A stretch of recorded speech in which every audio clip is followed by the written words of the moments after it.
members of our Congress, you will always have within our government those that are above the law.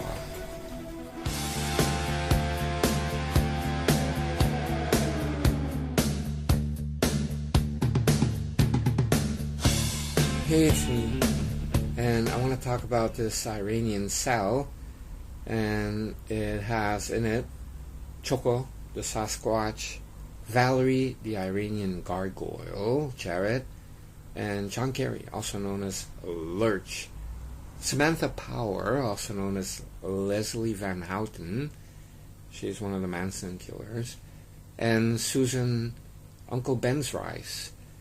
And these people, when Choco was president, a fake president, they gave Iran billions and billions in cash. Now we're talking about a payoff, we're talking about giving that kind of money to a nation that supports terrorism worldwide and also runs prostitution rings all over the world. Because what many people don't know, and it's because it's not being reported that well, is that Iran is using Hizbollah and other terror groups that they control. And we're talking about some hardcore people who go into countries like Japan and like our nation, and they run prostitution rings and they run drugs and guns, and they're there. They're making deals with MS-13, the Mexican Mafia, the Italian Mafia, and you will find Iranians behind it. Now, the DEA, the Drug Enforcement Agency, which is part of the DOJ, they actually found many of those leaders that were running drugs in our nation and running prostitution rings and also involved in some of the porn. And anytime they got close, the White House was telling Loretta Lynch, and before that Eric Holder, to make the DEA stand down to let these Hezbollah leaders go, because they didn't want to damage the Iranian deal that Choco was working on since the beginning. Robert Mueller was even involved in 2009 in trying to get a Russian billionaire to give up cash to release a hostage so that we would be giving money, but then we'd be in debt to a Russian billionaire. That's Robert Mueller, who's investigating that.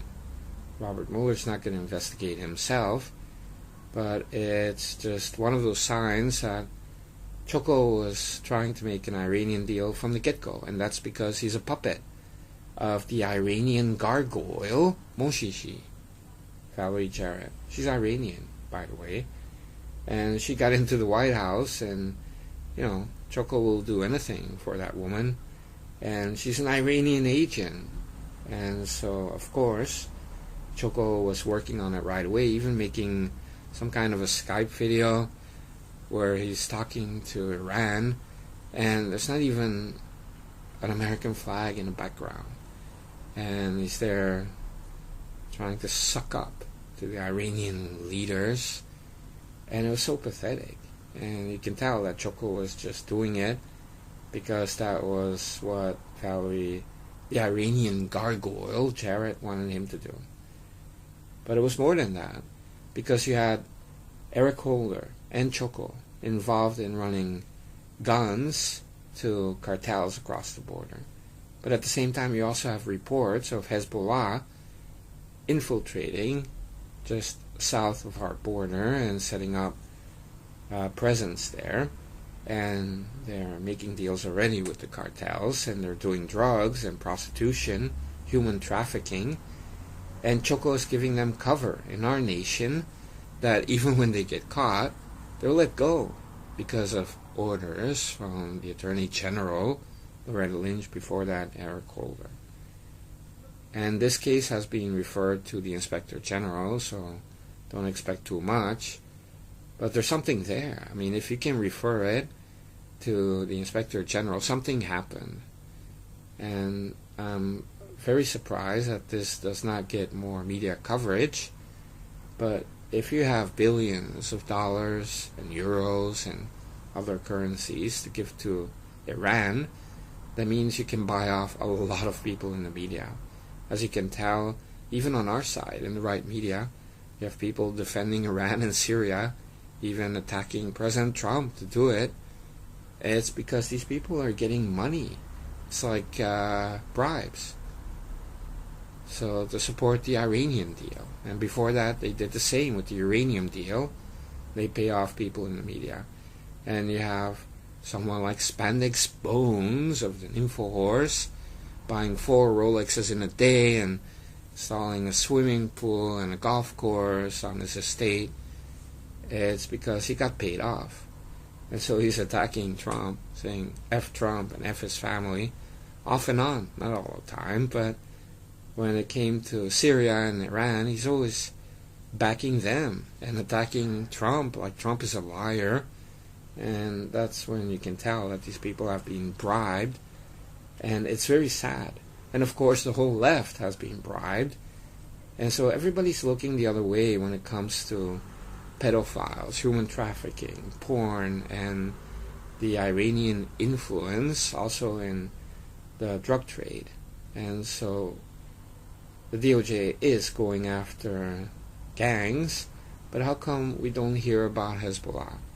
It's very suspicious.